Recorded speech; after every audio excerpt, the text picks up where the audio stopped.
Hezbollah's senior leaders are dead, including its longtime leader, Nasrallah. And Israel has destroyed Hezbollah's terrorist infrastructure in southern Lebanon as well, including miles of sophisticated tunnels, which were prepared for an October 7-style terrorist attack in northern Israel. But lasting security for the people of Israel and Lebanon cannot be achieved only on the battlefield.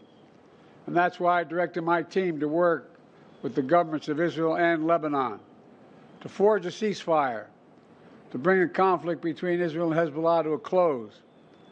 Under the deal reached today, effective at 4 a.m. tomorrow local time, the fighting across the Lebanese-Israeli border will end. Will end. This is designed to be a permanent cessation of hostilities.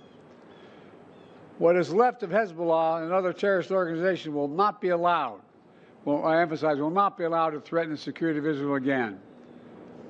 Over the next 60 days, the Lebanese army and state security forces will deploy and take control of their own territory once again. Hezbollah terrorist infrastructure in southern Lebanon will not be allowed to be rebuilt. And over the next 60 days, Israel will gradually withdraw its remaining forces. And civilians on both sides will soon be able to safely return to their communities and begin to rebuild their homes, their schools, their farms, their businesses, and their very lives. We're determined this conflict will not be just another cycle of violence. And so the United States, with the full support of France and our other allies, has pledged to work with Israel and Lebanon to ensure that this arrangement is fully implemented, the agreement totally implemented. You know, there will be no U.S. troops deployed in southern Lebanon. This is consistent with my commitment to the American people to not put U.S. troops in combat in this conflict. Instead, we, along with France and others, will provide the necessary assistance to make sure this deal is implemented fully and effectively. Let me be clear. If Hezbollah or anyone else breaks the deal and poses a direct threat to Israel, then Israel retains the right to self-defense, consistent with international law. Just like any country, when facing a terrorist group pledged to that country's destruction. At the same time, this deal supports Lebanon's sovereignty, and so it heralds a new start for Lebanon, a country that I've seen most of over the years, a country with rich history and culture. If fully implemented, this deal can put Lebanon on a path toward a future that's worthy of its significant past. And just as the Lebanese people deserve a future of security and prosperity, so do the people of Gaza. They too deserve an end to the fighting and displacement. The people of Gaza have been through hell. Their world's absolutely shattered. Far too many civilians in Gaza have suffered, far too much. And Hamas has refused for months and months to negotiate a good faith ceasefire and a hostage deal. And so now Hamas has a choice to make. Their only way out is to release the hostages, including American citizens, which they hold. And in the process, bring an end to the fighting, which would make possible a surge of humanitarian relief.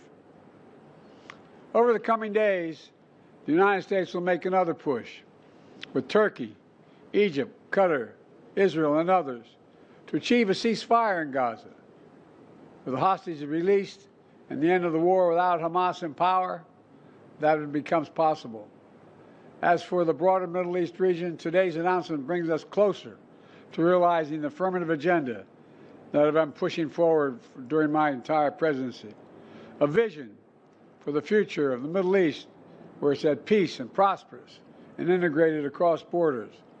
A future where Palestinians have a state of their own, one that fulfills its people's legitimate aspirations, one that cannot threaten Israel or harbor terrorist groups with backing from Iran. A future where Israelis and Palestinians enjoy equal measures of security, prosperity, and yes, dignity. To that end, the United States remains prepared to conclude a set of historic deals with Saudi Arabia to include a security pact and economic assurances, together with a credible pathway for establishing a Palestinian state and the full normalization of relations between Saudi Arabia and Israel, a desire they both have.